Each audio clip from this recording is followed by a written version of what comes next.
किसान साथियों नमस्कार। मेरा नाम पंकज कुमार वर्मा है। मेरा मोबाइल नंबर 9811667870 है। पिछली बार मैंने आप सभी किसान साथियों को ये बताया था कि OWDC में जो माइक्रोब्स हैं, कुछ माइक्रोब्स के बारे में मैंने आपको बताया था कि ये किस लिए हैं, क्या काम करते हैं। साथ ही मैंने आपको ये भी बताया था कि आप अपने खेतों में 1000 लीटर प्रति एकड़ डालिए।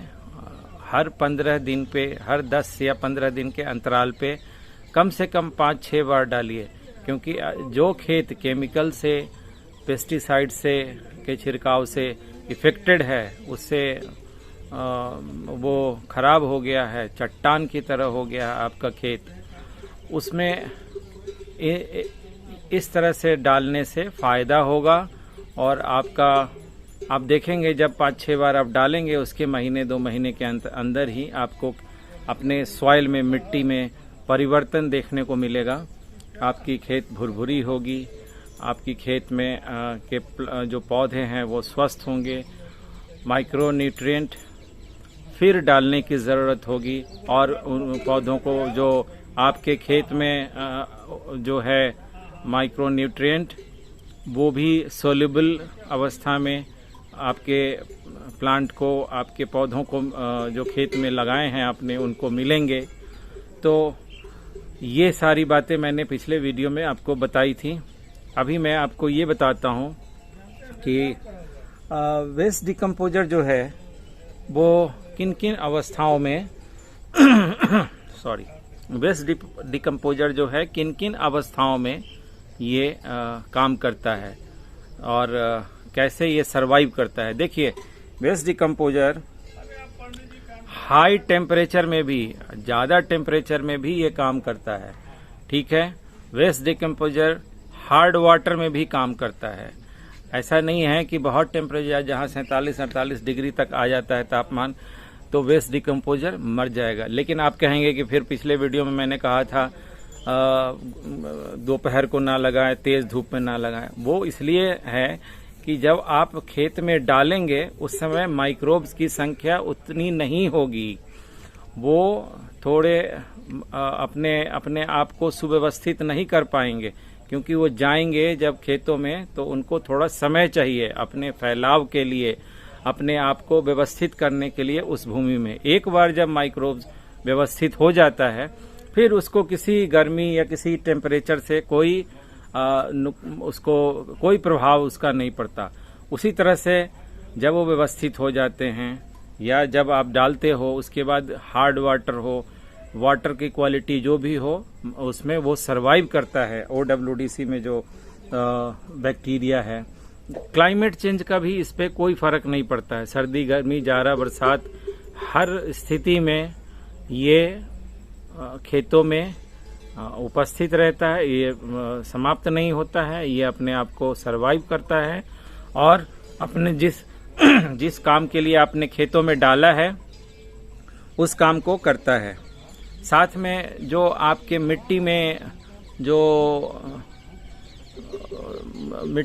जो सॉइल बोर्न डिजीज जिसको कहते हैं, मिट्टी में जो डिजीज वाले जीवाणु हैं, उनको भी ये धीरे धीरे नष्ट कर देता है, ताकि आप मिट्टी में शत्रु कीट ना रहें, शत्रु जीवाणु ना रहें और मिट्टी स्वस्थ हो जाए, ठीक है।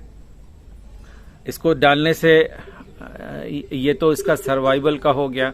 अब इसको डालने से क्या होता है, मिट्टी धीरे धीरे नेचुरल होती है। जो आज से 50-60 साल पहले मिट्टी थी वो होती है। साथ में न्यूट्रिएंट इनरिच होती है, कार्बन ह्यूमस की जो है परसेंटेज वो बढ़ता है। साथ में आपको देखो, मिट्टी का जो है फिजिकल और केमिकल जो कंडीशन है ना, उसमें नाइट्रोजन होना चाहिए, उसमें फास्फोरस होना चाहिए, उसमें पोटास होना चाहिए, उसमें जिंक होना चाहिए, उसमें आयरन होना चाहिए, उसमें बहुत तरह के जो न्यूट्रिएंट है, खनिज पदार्थ है, वो होने चाहिए। वो सर्वोत्तम स्थिति जो भूमि में होनी चाहिए वो ये OWDC के डालने से वो आपके भूमि को प्राप्त होता है। वो तो उसका फिजिकल और जो केमिकल कंडीशन है वो इम्प्रूव करता है, वो ऐसा बनाता है कि जिसमें आपका पैदावार बढ़े और आपकी ऑब्वियसली लागत के बारे में तो मैंने बताया ही है कि लागत जो है कम से कम उसका हो। दूसरा है, इसमें सबसे बड़ी बात यह है कि वाटर होल्डिंग कैपेसिटी यानी नमी को बरकरार रखने की क्षमता इसमें बहुत ज़्यादा इम्प्रूव करता है आपके खेतों में। जब आप ये OWDC का लगातार प्रयोग करेंगे तो ये जो वेस्ट डिकम्पोजर का आप प्रयोग करेंगे तो आपके खेतों में अभी जो है कि पानी आप हर 10 दिन पे डालते हैं, कहीं हर 15 दिन पे, कहीं हर सप्ताह में, वो आप देखेंगे कि दुगुना समय आप जो हफ्ते में डालते हैं हो सकता है आपको 15 दिन 20 दिन में डालना पड़े। जो आप 15 दिन में डालते हैं हो सकता है 25 दिन में डालें, महीने दिन में डालें, क्योंकि भूमि में जो नमी बनाए रखने की कैपेसिटी है, जो उसका वाटर होल्डिंग कैपेसिटी कहिए आप, वो काफ़ी उसमें काफ़ी वृद्धि होती है। तो इस तरह से आप देखो वहाँ भी एक तो ज़मीन अच्छा होता है, दूसरा आपके ट्यूबवेल चलाने का खर्चा बचता है, आपके बार बार पानी का जो वेस्टेज होता है, वेस्टेज ही है। आप अगर ज़्यादा ड्रेन करते हैं अपने आप ज़मीन से ट्यूबवेल लगा के, पानी का जो स्तर धीरे धीरे गिरता जा रहा है, सबको पता है, इसमें कोई मैं नई बात नहीं बता रहा हूँ।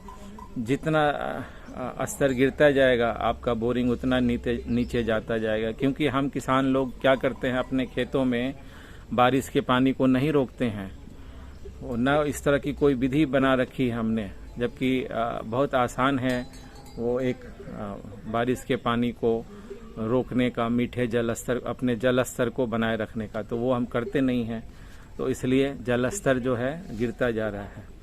तो ज़्यादा आपका जो क्या बोलते हैं पानी आप खींचोगे धरती से तो जल स्तर गिरेगा, तो वहाँ भी कमी होती है। आप देखोगे कि कुछ महीनों के बाद आपको पानी की ज़रूरत की कमी धीरे धीरे कम होने लगती है महसूस। खासकर उन जगहों के लिए तो ये बहुत अच्छा है जहाँ पानी की उपलब्धता काफ़ी कम है। तो वहाँ आप देखोगे कि धीरे धीरे कुछ महीनों कुछ समय में ये जो होल्डिंग कैपेसिटी है ज़मीन की, जो पानी रोकने की क्षमता या नमी बनाए रखने की क्षमता, वो काफ़ी बढ़ जाती है।